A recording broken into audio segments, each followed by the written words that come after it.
Intanto In the meantime, I'll just give a notice that the meeting asked us to read out. This huge event has practical needs. This is what the notice says. The meeting is a unique event after 40 years, and the results are always new and a result of the contribution of many speakers, moderators, volunteers, visitors. It is thanks to this that many different activities are on offer for the many different visitors that come from every part of the world. This is why our donations are very important.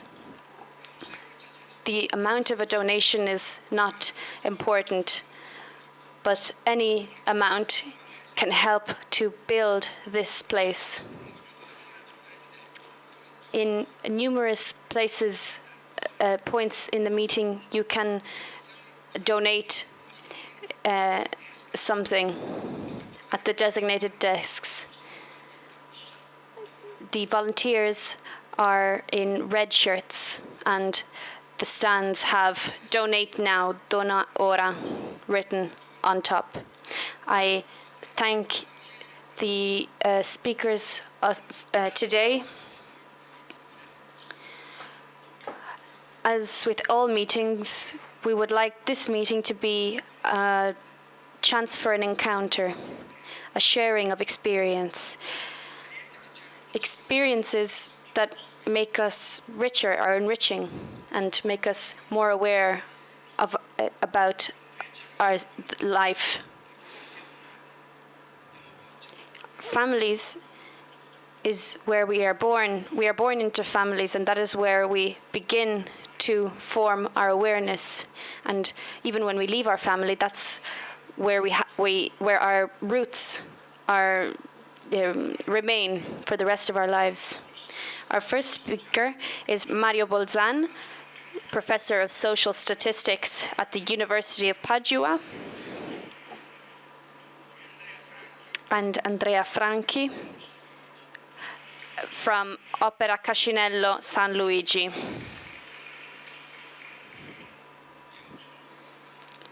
I'm Marco Mazzi, and I am president of the Famiglie per Accoglienza Association, Family for Hospitality Association.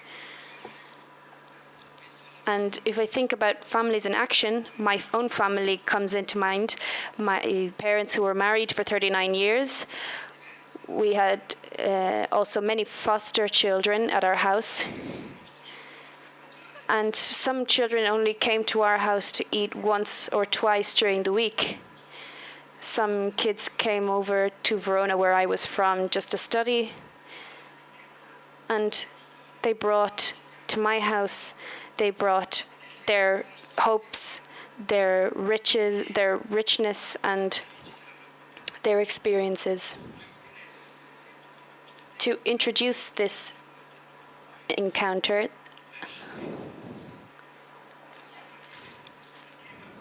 I wanted to say three things. The first thing is what me and my wife said to each other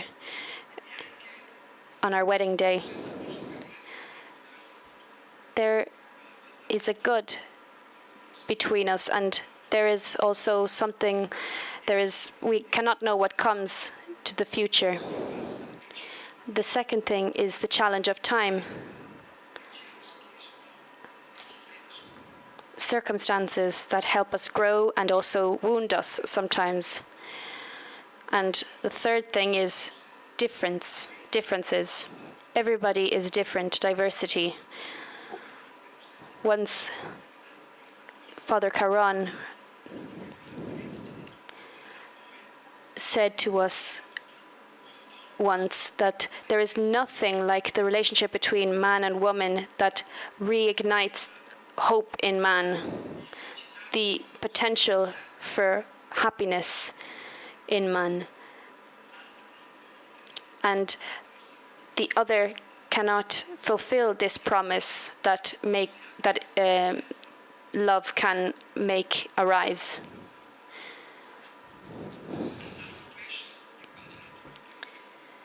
When my first son was born,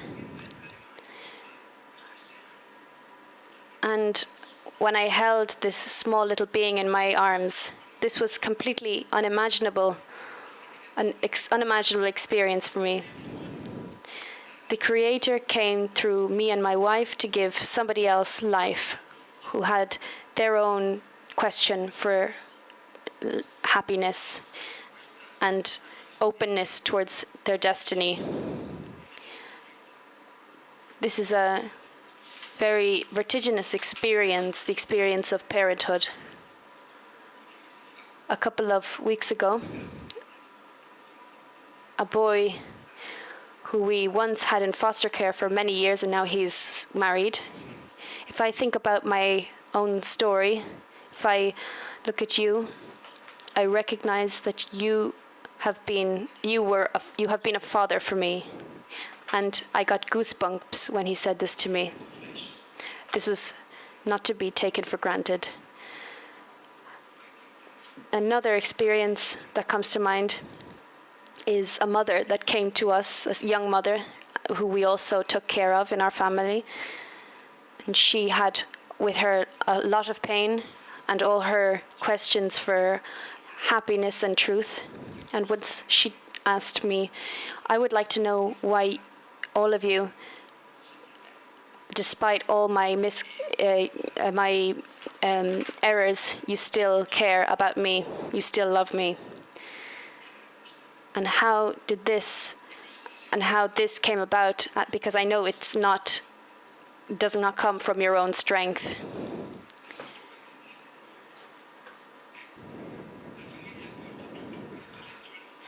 This is what the family brings to the world. Experiences of daily life made of hospitality, diversity in a specific place, in a time which then remains for the rest of one's life. Andrea, tell us about your experience.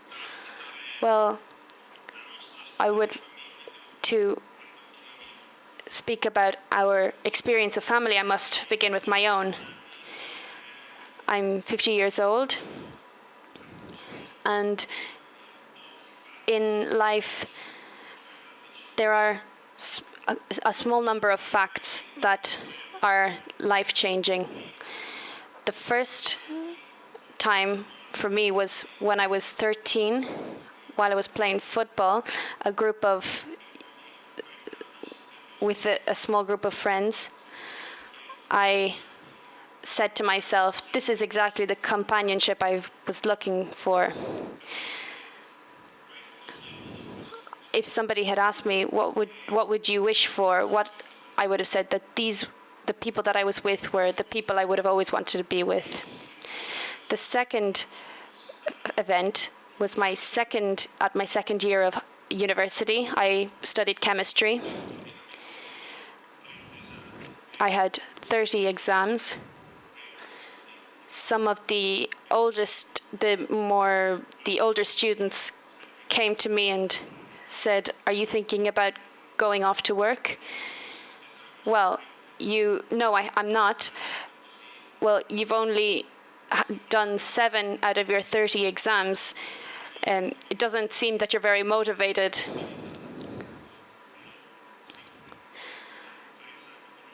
You should really go on and do 3 exams in the next exam period if you want to catch up.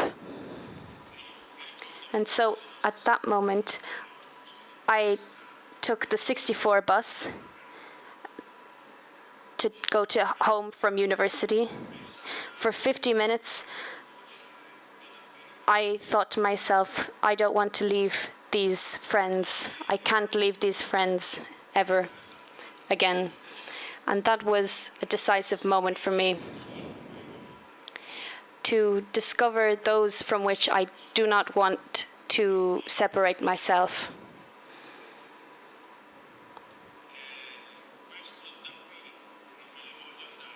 that from this I don't want to leave them.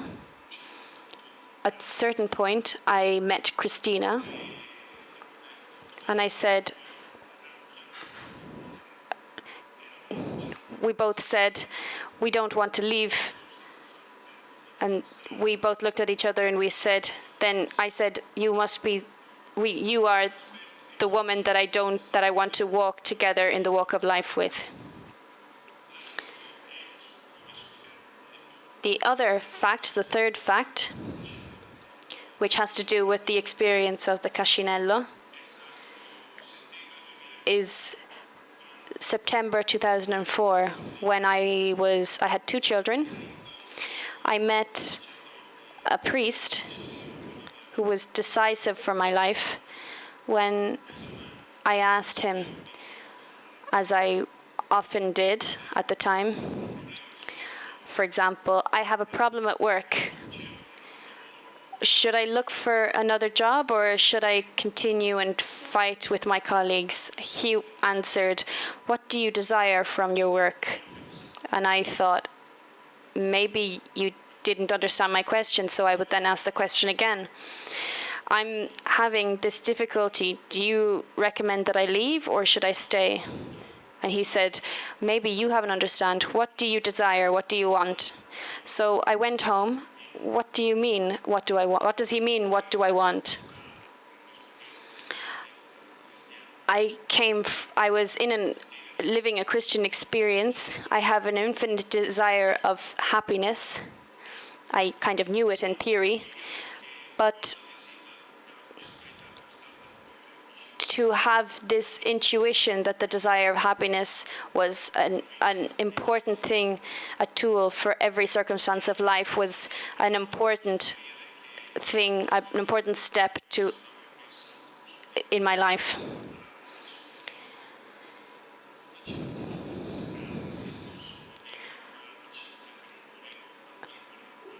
So Jesus, which began to make himself flesh in those circumstances which I thought were possible, began to make himself flesh in the circumstances which were less positive. I'm going quite quickly. I don't want you to think, though, that my life has always been happy and very easy. My mother died of a tumor when I was young. But the point is, there is a desire of happiness. When I realized that this desire of happiness was important for every circumstance of my life, this was decisive. Well,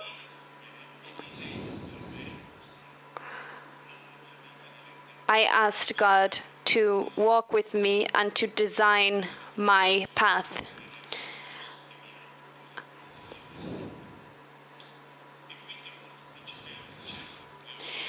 So I began to become curious about reality.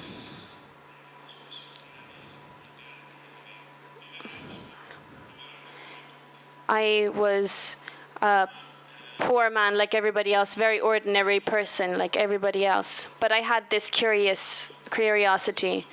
After this encounter with this priest, I talked about this with my friends. I am from Milan, and then I married Christina, and I moved to Abbiategrasso in an apartment, 50 meter square apartment. What did I realize from this friendship? I asked them, what do you desire? And they began to take on the same challenge that I had. And they started to come to the meetings of this priest as well.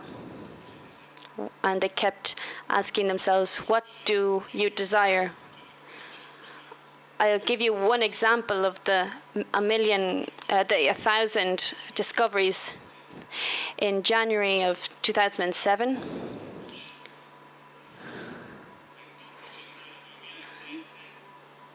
'28th of January 2007, the Cardinal of Milan asked parish priests to not have a regular mass at the family event, but to have a married couple give a testimony. And the parish priest asked my wife and I to give this testimony. And in this invitation, there was also an invitation to participate at the lunch. So I spoke to my friends, those friends from which I didn't want to go away from. And Andrea, Clementina, Luca, and Paola, amongst these friends, decided to come as well. And then Piercarlo and Enrica also came along as well. We knew them, we had known them for less time. We had this communal lunch together. And Piercarlo, this father,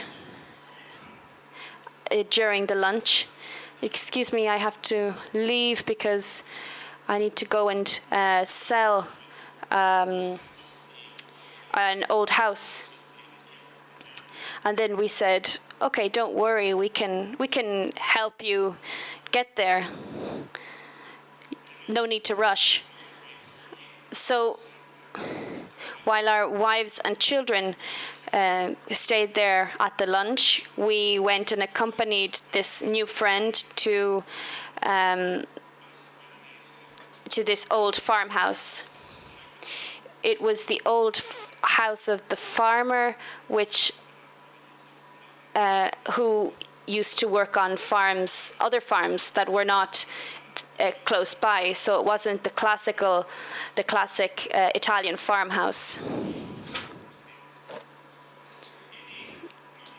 And the three of us, we started to joke around, well, we could renovate this place and stay here and live here. In 2007, I had 3 children, so we had a 50-meter square apartment.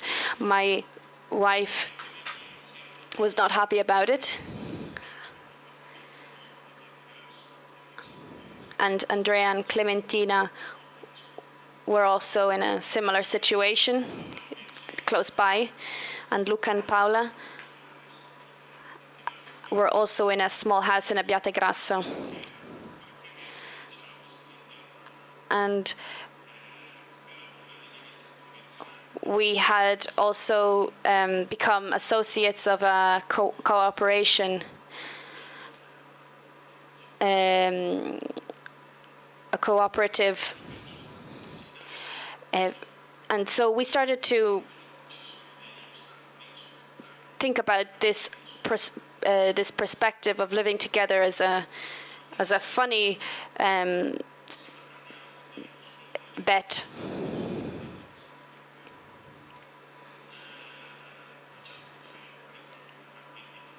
We ask Piercarlo we give him an offer of money for this old house. One was 200 and the other was 250,000.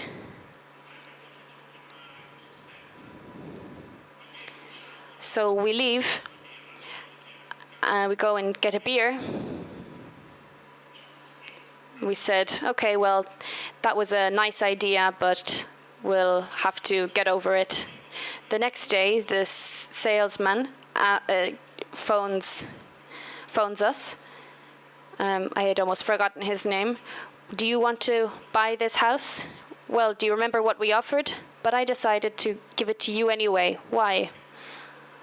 Do you want to buy it or not? Well, I was a little bit shocked at the time. I talked to the others. So I said white lies. I said that our friends were away for work. to give us more time. So we met. I called them up and we met together. And in the following 15 days, all the obstacles, I only said one of these obstacles, I've only mentioned one, but there were many others, and they all started to dissipate. And for the experience that we had lived by following that priest at the time, we said to ourselves, well, something like this, buying a house like this would only make sense if it has to do with the experience that we had with this priest. So everybody went home. Everybody made a decision, a personal decision for themselves with their spouse, and then we'll come back tomorrow. And if one of us says no, we'll just put this aside and keep going and leave this idea alone. Every one of us realized that this would have been a step in the vocation of each of us, each one singularly. And so this is then why we decided to try this in August 2009. Now, there are 20 of us, 3 families, and my father, and a really good friend of ours, Gianni, teacher. This is the origin, not a project, but the curiosity to follow the design of another, which each one of us personally, and the others could say, tell their own story. I've only told you my side of the story. Each of us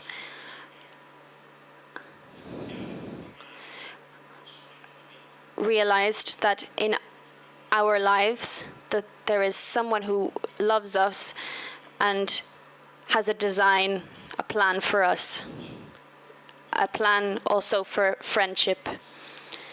In 2007, during those months of panic, we asked friends who were older, and many of us said, all of them said no, because they saw this type of arrangement before, and they saw that it hadn't worked in the past. So there is only one reason for which this arrangement would work. If you understand that this arrangement helps you to remain more attached to Christ, not Christ in the clouds, but the Christ that was concrete, that was happening to us during that time. Thank you. Anche per fare una famiglia. So, even to create a family and to share it with others, you need solid roots, and also you need to follow your desire. If we look at the world surrounding us right now, we see how fragile families are, and we see how lost people are. Family is one of the most important places for an adult. And if a person is lost or doesn't have solid roots, then the family becomes fragile too. I see so many children and couples who didn't get married because they say, well, it's better to keep a foot out the door anyways. There are couples saying, why get married if the other is not enough for me? I've seen so many friends that have gone through pain, separation. So I wanted to ask Professor Bolzan, what do the data show about Italian families? And I mean the problems, but also the potential within our families. Thank you very much for your invitation to this important event. I'd like to say that I relate to my friend's speech, even though I will not specifically talk about this. But I believe that family is where someone experiences gratitude and freedom. At least this is my experience within my family. But figures show an absence of fertility. But figures are not all the same. They are just one dimension of reality and try to explain reality. So I will just try and give you a sense of what people feel like, how people feel about families in Italy.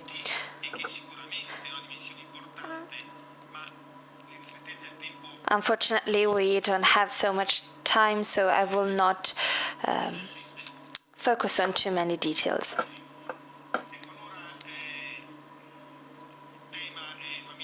So the theme, the subject is families in action.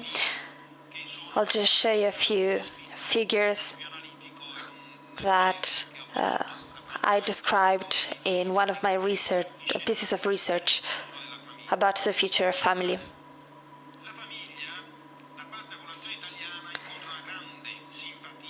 In Italy, people really like families. About 90% of Italians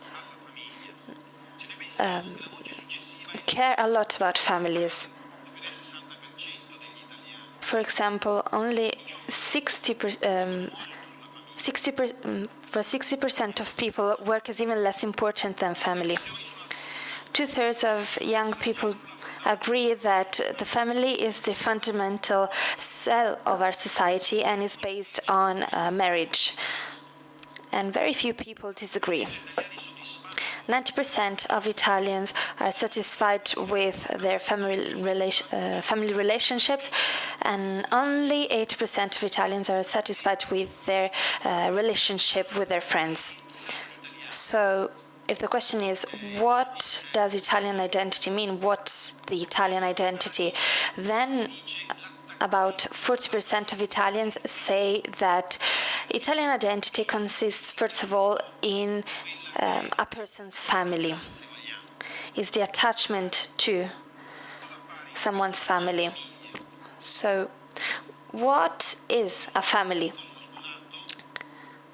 Well, for example, I've been married for 39 years, 7 children, 4 grandchildren, and even more coming.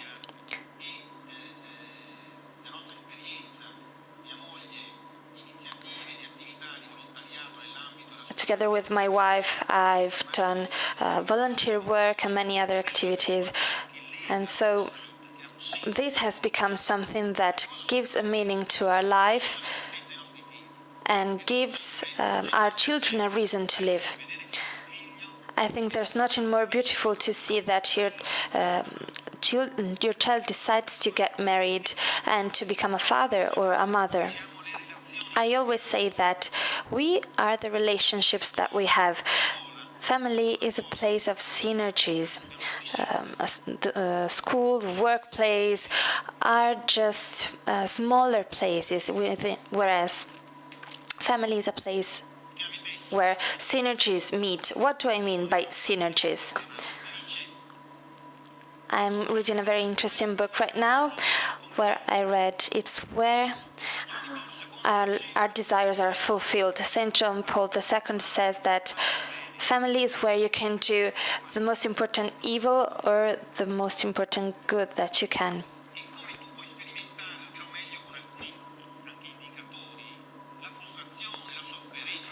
Of course, there's frustration and pain. Family is where you expect the greatest good for you, but if you experience evil, if you have a bad experience with your family, then that's a huge disappointment for someone. Family is based on natural relationships, not only cultural.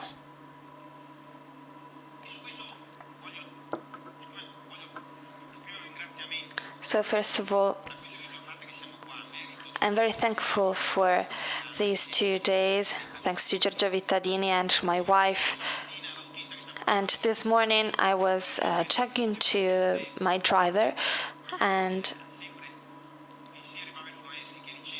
I thought about the words of Loreschi.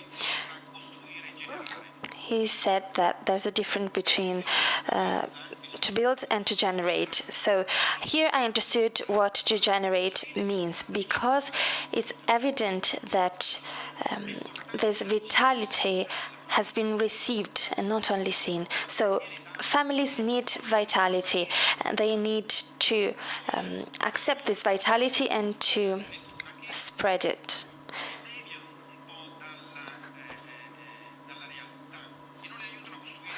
Unfortunately,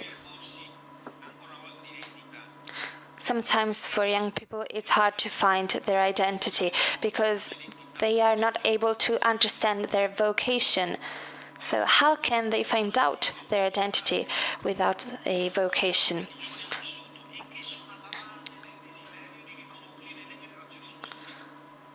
So relationships are fundamental.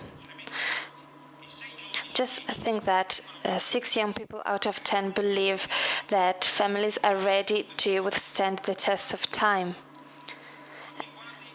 And these people hope to have one, to create their own family. About 70% of young people believe that marriage is fundamental, whereas about 46% of young people saw their parents divorcing or separating.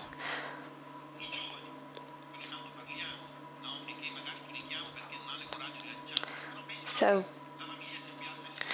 we can see that many young people believe that family is one of the pillars of our society, and they have this desire to have a family of their own. These are incredibly high percentages, and they show that this is a widespread feeling.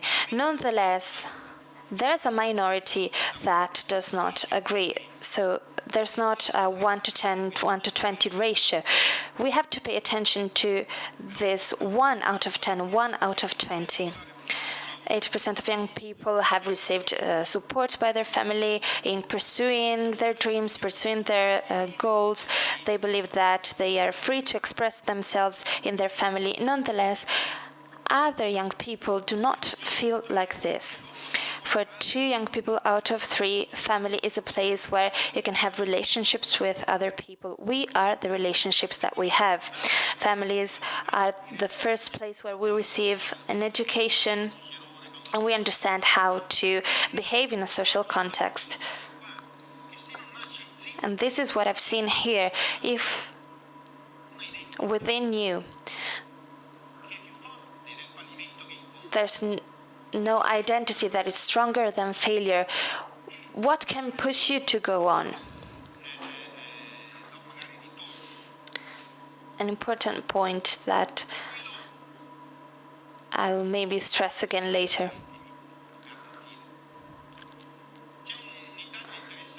There's a very interesting study about poverty and resources in northern Italy. It is a study carried out by Caritas, and about 65% of people who go to Caritas to look for help do it because of their family's needs. What are the main reasons? Conflicts between parents and children, difficulties in the evolution, for example, when their children go through their teenage years, when they leave their house and so on. And also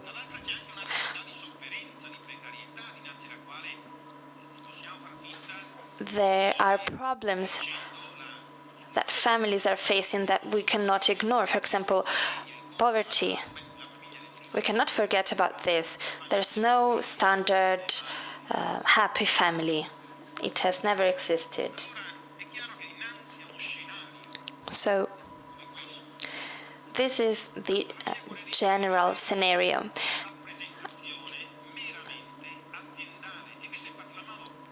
And sometimes we create a stereotypical family and just think about that, forgetting that each family has its own difficulties. Each family has primary needs such as money, insurance, and so on. We sometimes tend to think that family is basically a service provider. We almost think about it as a group of neighbors, but it's not like this.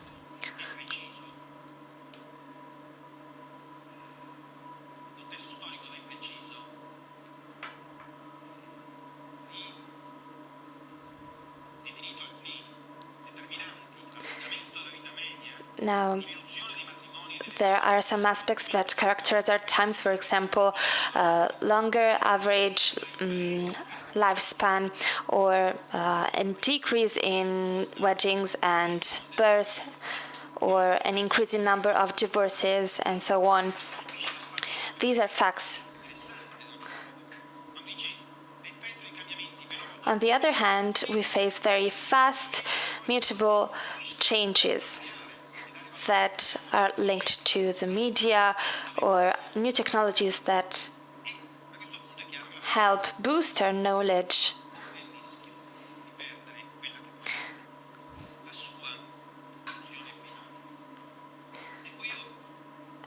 And these fast changes seem very fascinating.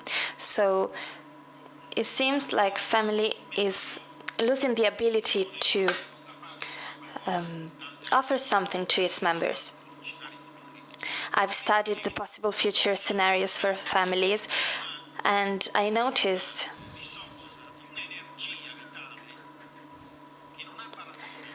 that we're surrounded by a huge vital energy. I'd like to say something, but I may be wrong. But I believe that as a Christian today, I'm extremely thankful for my wife and my children, even more thankful now than I was when I married my wife. So I believe that Jesus would have been another Christ had he had another family. And thanks to that mother and that father, he became our Christ, the Christ that still makes our life meaningful. It is because he had that specific family.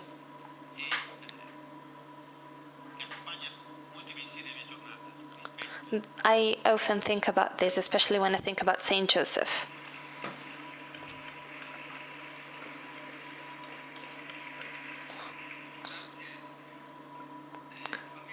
Thank you very much. Families in action.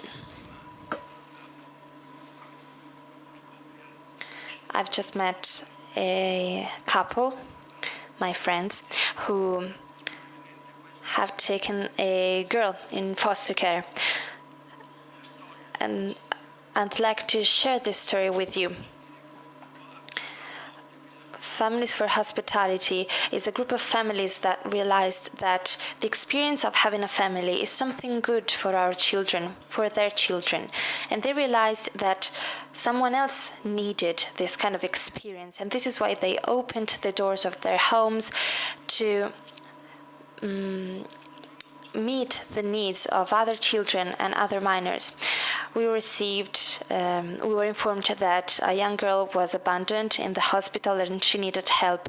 There was no one who was willing to help her, so a whole friendship network was created.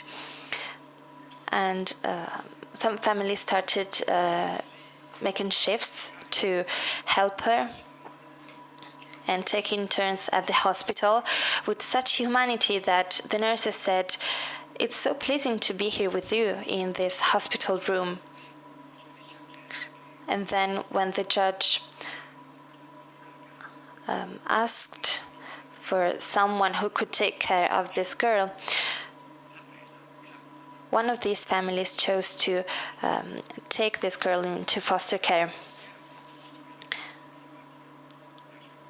And this girl, of course, has her own problems and she carries them with her, which means that she brings them into this family. But what moves us is not generosity or presumption, but obedience to a specific circumstance and to an encounter. So, hospitality means deciding to obey to a presence. We received this beauty that is evident here at the meeting. And this is what supports the hospitality, our hospitality, and the families that decide to open their homes. Father Giussani once sent us a message and told us, "Your example is a light for me and for our future. Your experience is like a huge embrace without any objections. And this is how Christ hugged every child that he met."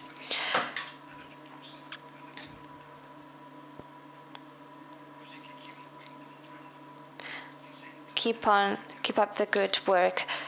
Keep on welcoming people so that every person that you meet can feel welcome in the arms of the Father.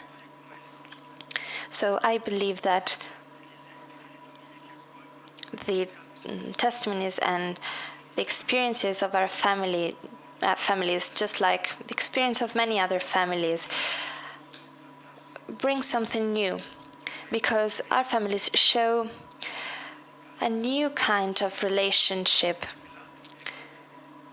These relationships are based on the idea that the other person is something good for me. And this characterizes the relationship between husband and wife, and also with the relationship with who created my wife or my husband, and then is a relationship that these families spread all around the world.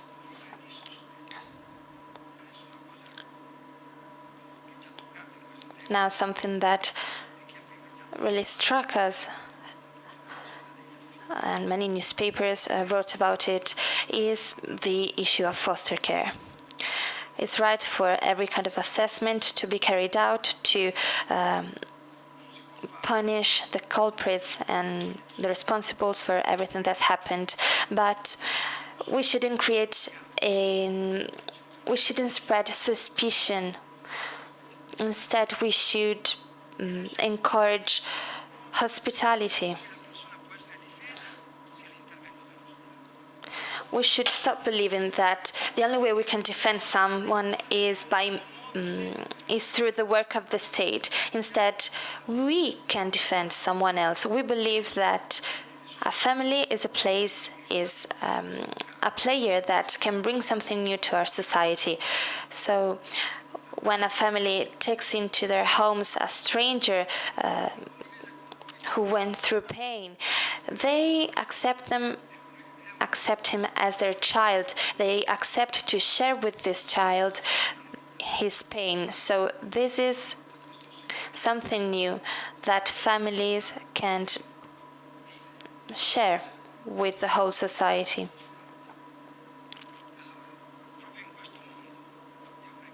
With gratitude.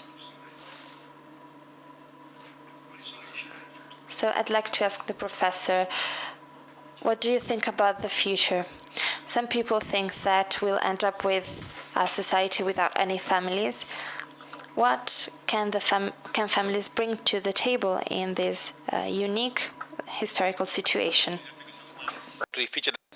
Well, this is a difficult question to answer. I could start with a couple of elements from my research, starting from the scenarios of families that show, according to research of 32 experts, they try to value the future visibility of the importance and the diffusion of the family in the future. It's quite a long piece of research, but I'll try to highlight some points. to show some of the most important ones. And this can help us to understand. Of course, we should keep this in mind when we think about the future. Well, we could talk about the GDP, speculations on the GDP that are almost all false and impossible to predict. And also predictions on the weather are also completely fallible.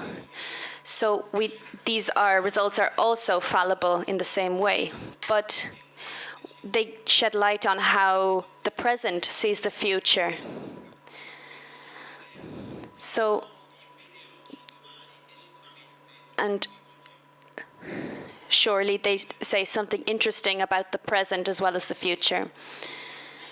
So we could look at how the family used to be 50 years ago on a demographic level. 50 years ago. And in 1971, families of one component, one member only, were 12.9%, and families of 5 members were 21.5%. Today, however, in Italy in 2015, there were 25,302,000 families. 31.3% was made up of a single member and 1.2% of at least 6 members. So basically, this shows that before these families were so this questionnaire, we can see 41 items that were taken into account, parents, solidarity, etc. We asked ourselves how each of these phenomenons will develop in the visibility of the perceived future. The interesting thing here is that the experts and the reports have been carried out in the northeast of Italy.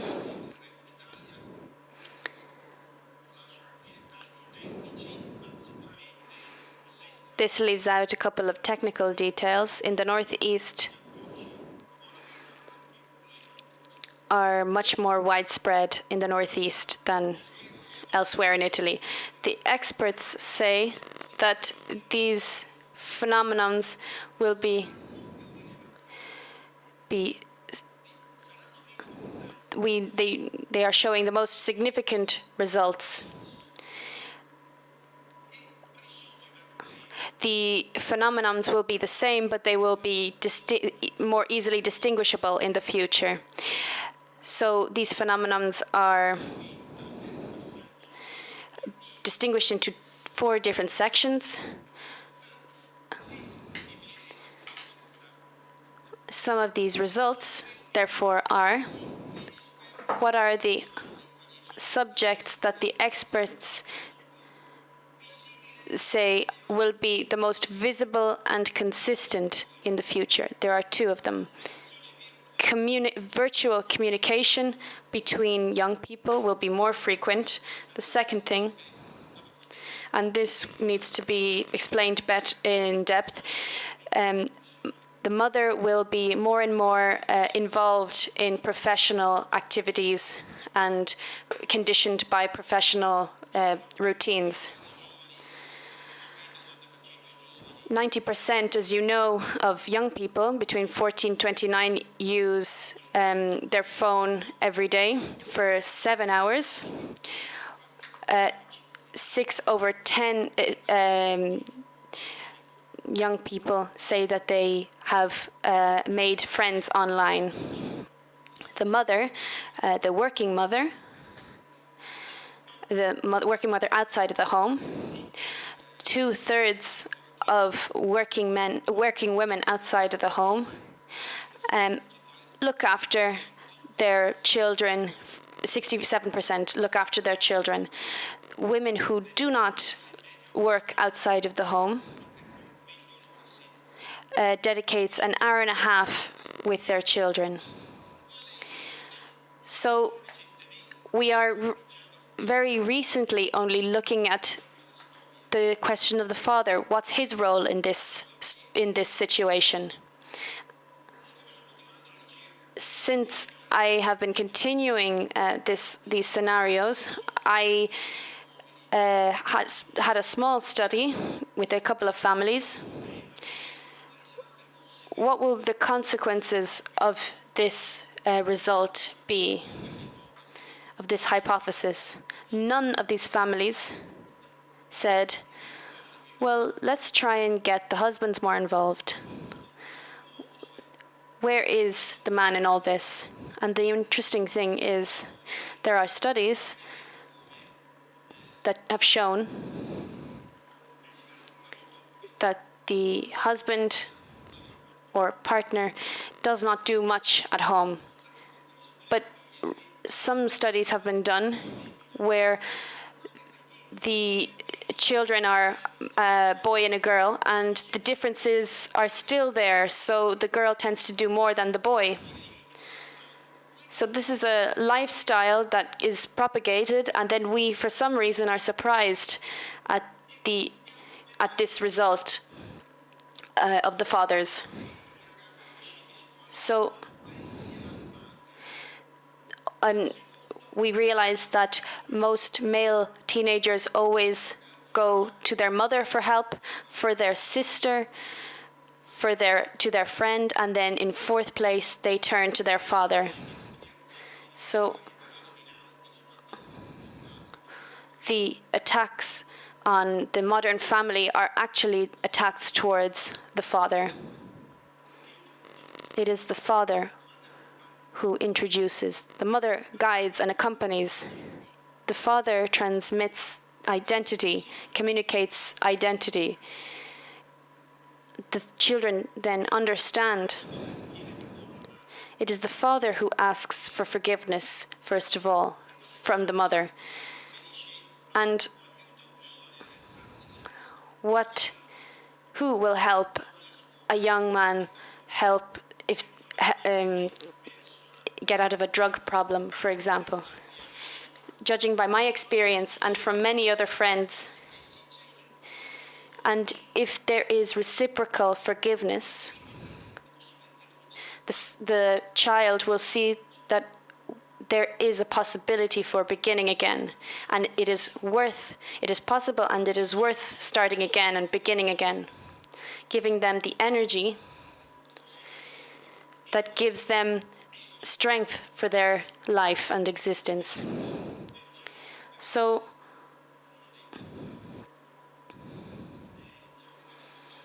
when we had this small little forum,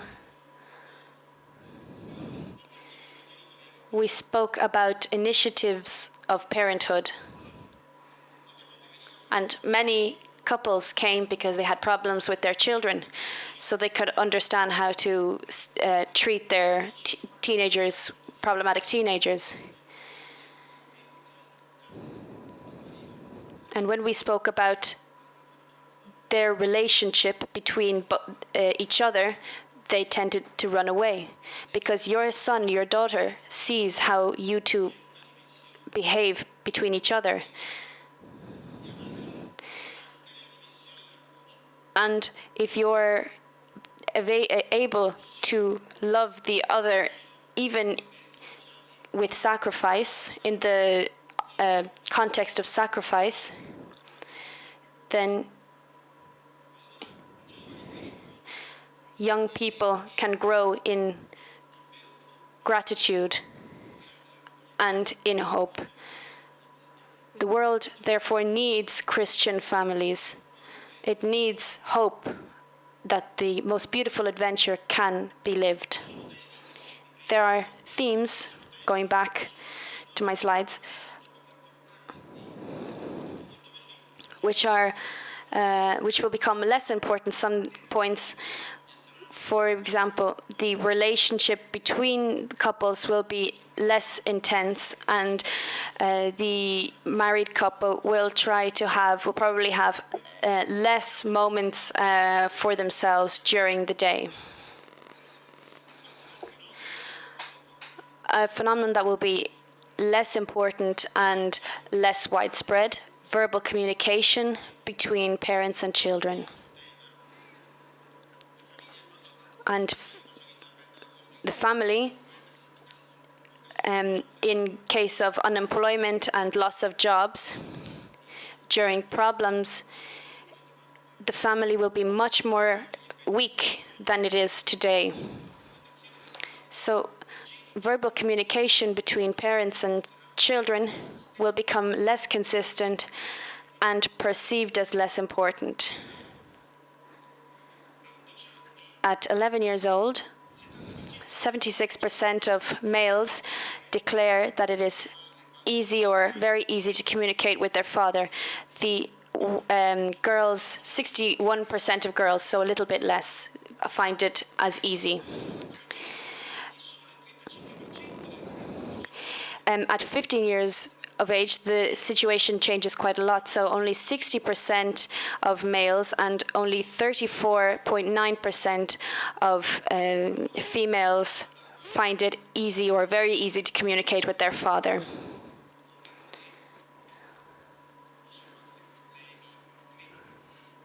Are there problems of credibility? This is a huge aspect which is important in family, to speaking within the family, talking in the family.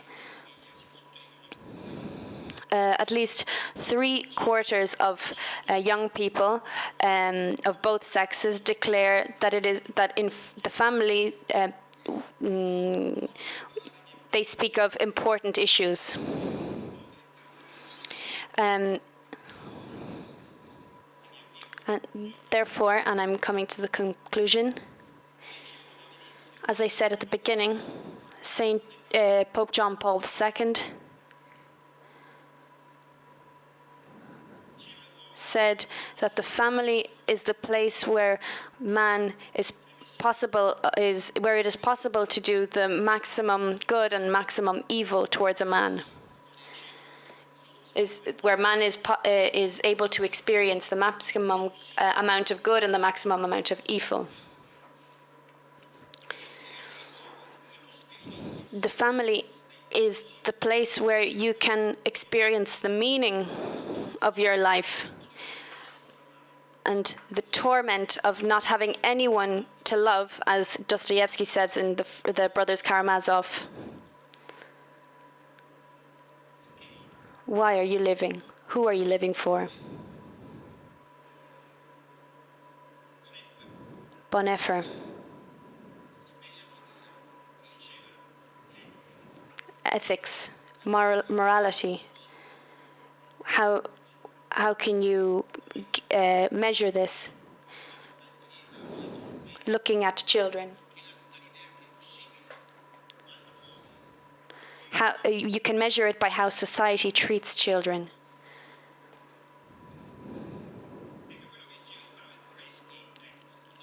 And Pavel Florensky also said, I recently read Don't Forget Me. It's a beautiful book and has brought back to Italy this beautiful, this amazing author. Despite being in the gulags, in the Soviet system, he lost his 3 children. Despite being in the gulag, what was impressive was the way that he treated his children, his 3 children, and how his 3 children responded back to him. Family is a place for generation, not for construction or building. This is where people can be generated. So relationships that are developed between generations in a family represent the principal vehicle for the reproduction of values and of social norms that they have been passed on.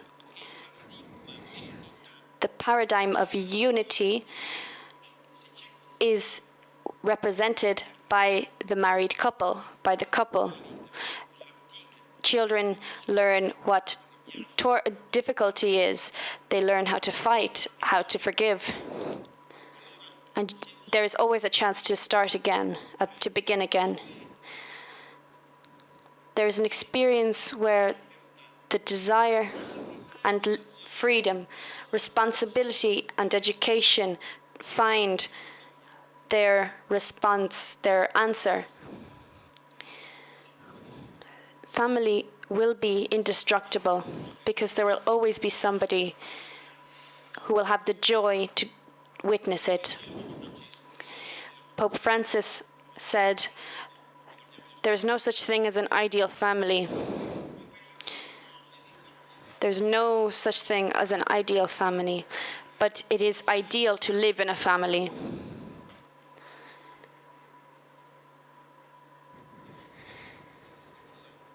The last slide probably was cancelled. Oh, here it is. In front of us, we have better things than the ones that we are leaving behind. This is from C.S. Lewis, The Chronicles of Narnia. Thank you very much for having listened to me today.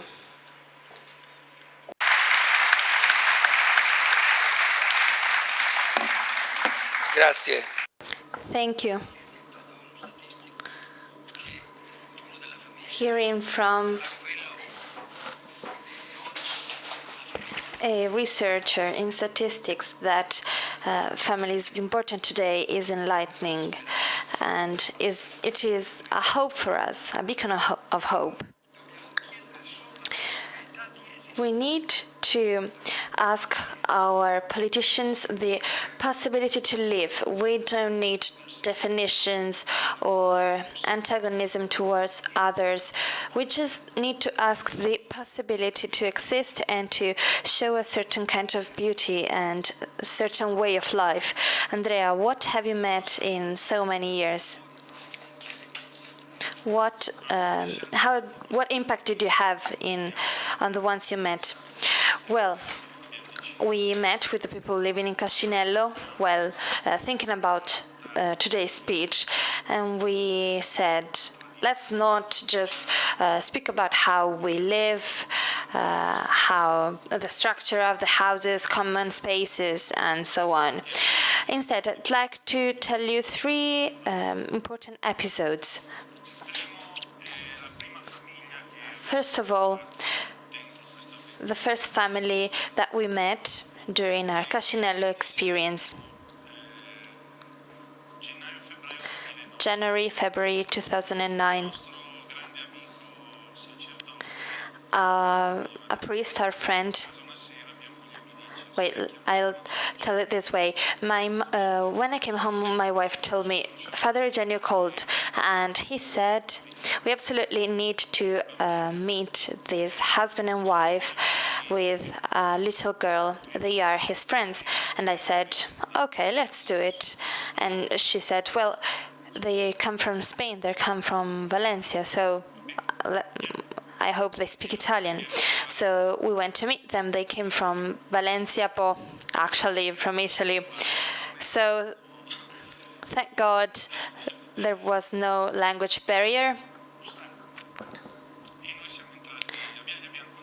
And we met them, and we invited them to live the way we lived.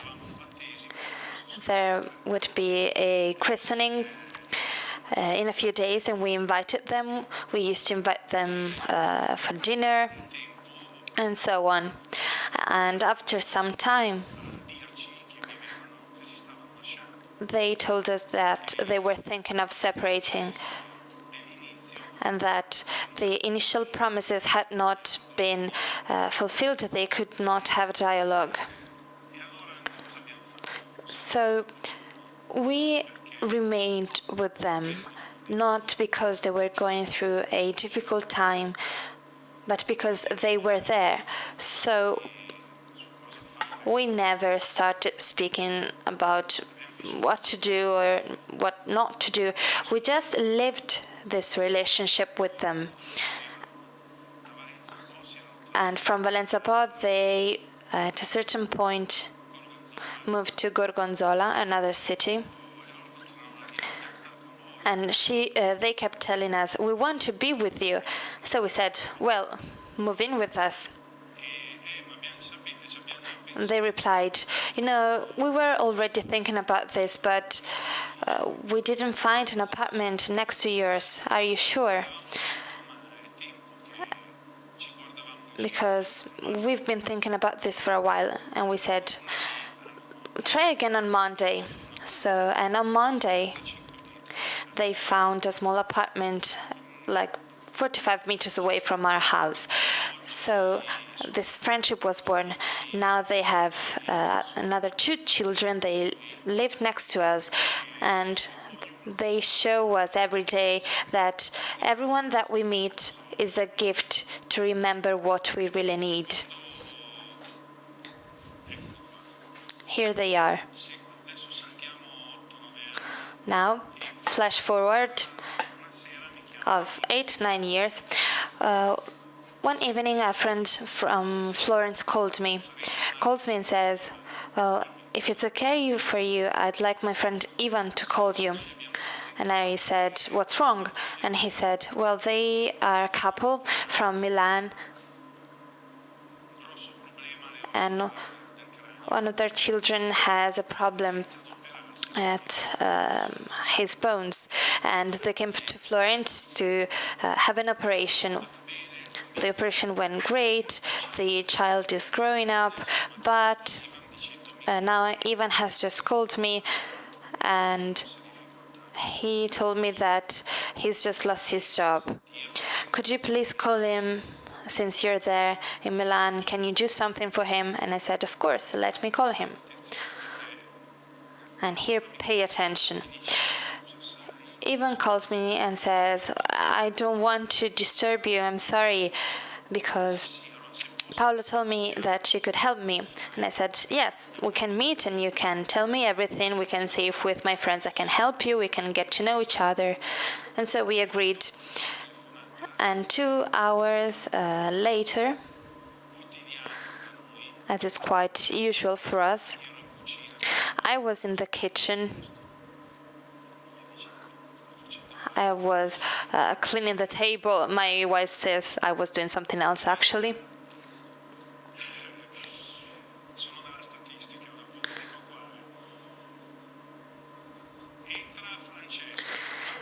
A couple of hours later, Francesco comes, another friend who very often comes to visit, and he says, well, let's have a beer.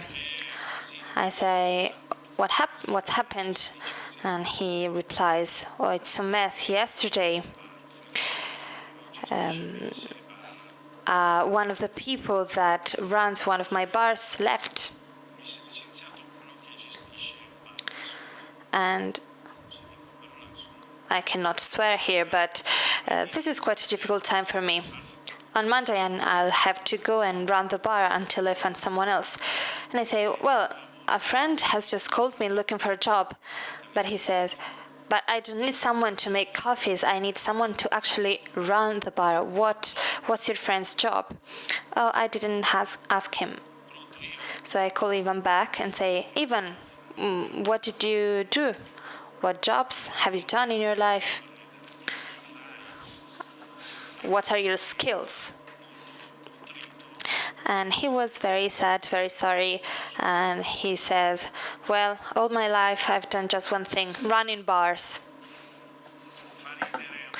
It's quite funny, and this is the way I like to tell this, but can you see how concrete God's plan is, even more concrete than this armchair? So on Monday, Ivan starts working in Francesco's bar. A few weeks later, during a dinner with friends, we invite Ivan to actually meet him.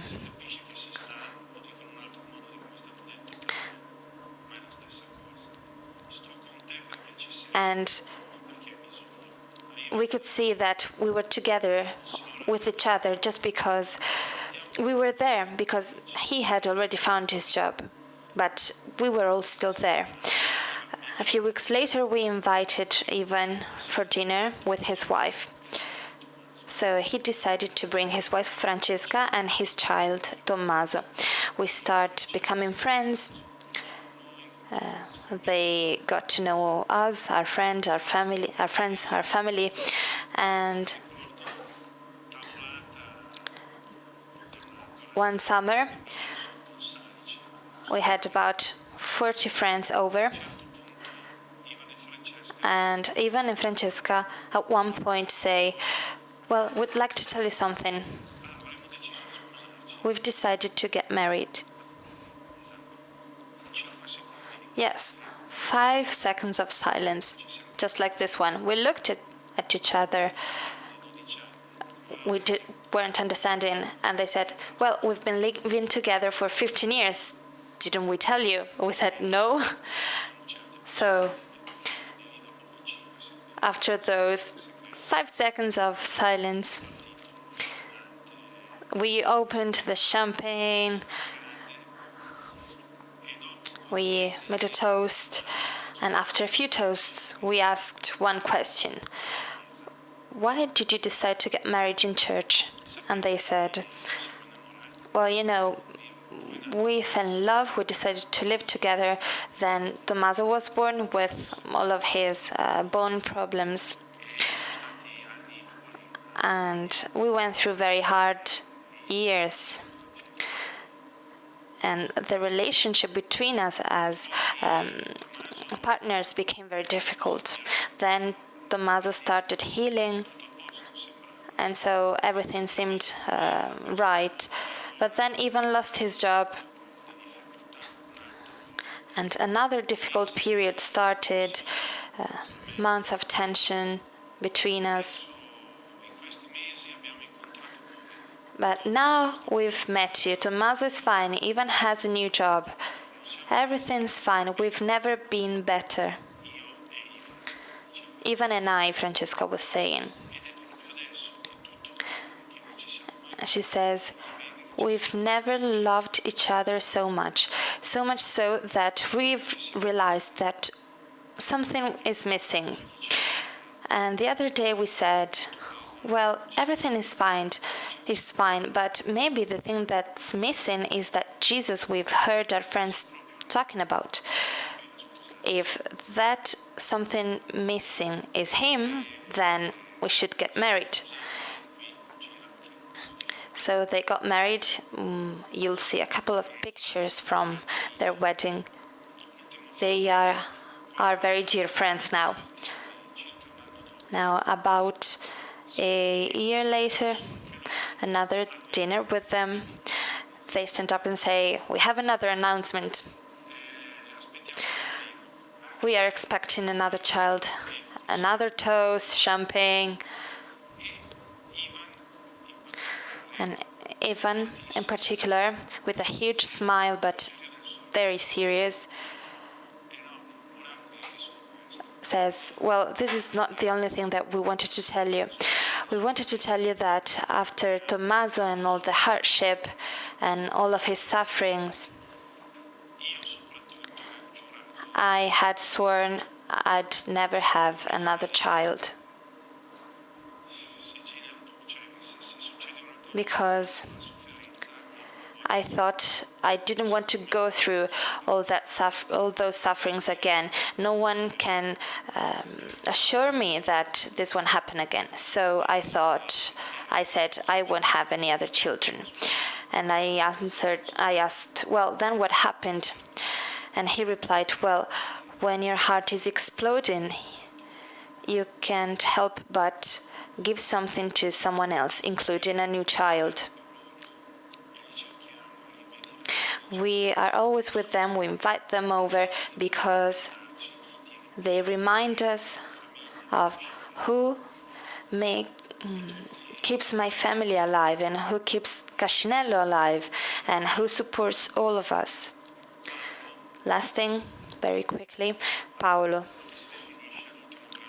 Paolo defines himself the last real communist. He is a workman.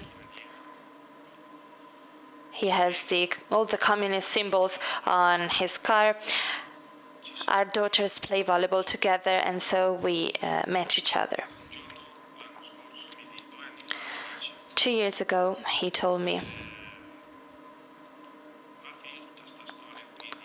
look, all these stories about Jesus and the Virgin Mary and priests, I don't really get them. I remember the first Mass he attended when the priest said, "The Lord be with you." He looked at me because he didn't know what to answer. So he said to me, "Look, I don't really understand all of this. It's hard for me to come to your meetings. I like eating with you, but I don't really understand your meetings." So I asked, "Well, Paolo, what have you understood?" "Well, I've understood that I don't want to leave you." So I said, "Well, you're more Christian than me." So now he comes to our meetings. He just disappears.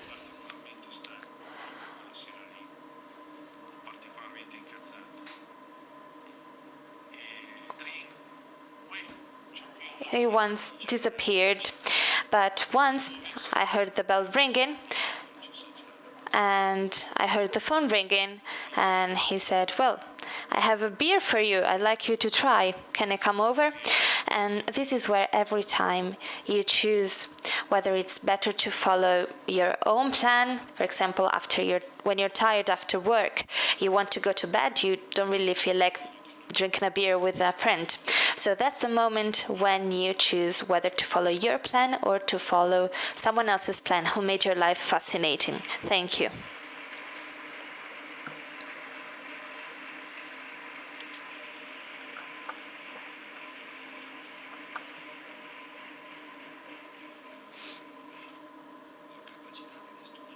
Well, I'm destroying all the microphones. Thank you very much, because I believe we've painted a picture with all the characteristics and the stories you've told us. We've painted a beautiful paintings. Do you have anything to add? Well, listening to what my friend was saying, I just want to add one thing. I read a book one of my colleagues gave me, Giussani's Life by Savorana. And something struck me. Father Giussani, just before dying, says to his niece,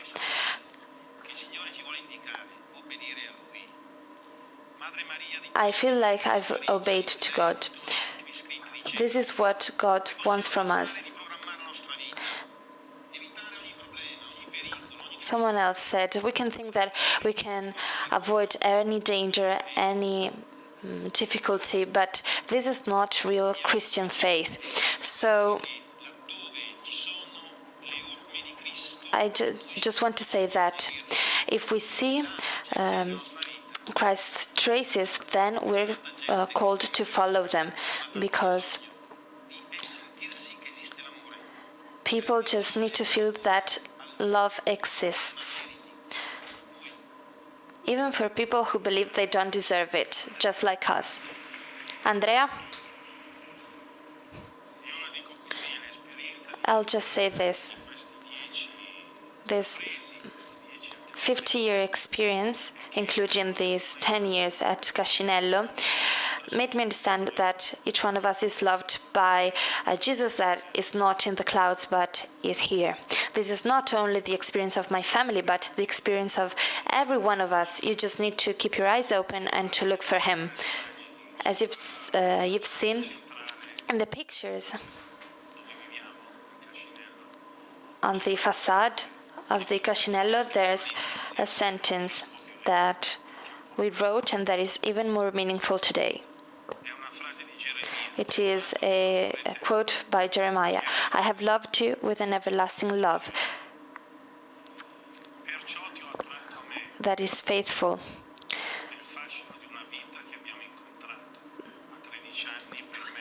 With unfailing love, I have drawn you to myself." So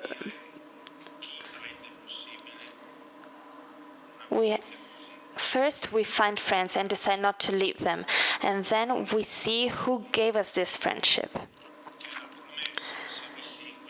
And understanding that we're nothing means understanding that can follow God through every circumstance, no matter the suffering or the pain. You are all invited over, by the way. If you want, cascinello09@gmail.com. You too, with your families, of course, will be the first ones to come.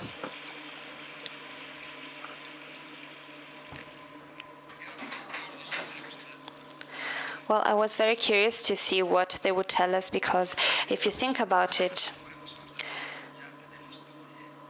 they've told us stories through figures, data, and they've told us real people's stories. They showed us the great adventure of a family in action, which is a living family. I just wanted to read a very brief sentence from Amoris Laetitia, because I really relate to it. This is what the Pope says. A couple of spouses experimenting the strength of love knows that such love is called to heal the wounds of those who are abandoned, to start encounters and meetings, and to fight injustice. God has entrusted families with the project of making the world a big home, so that everyone can see the other as a brother. I'd like to leave you with this sentence and this quote. Thank you very much.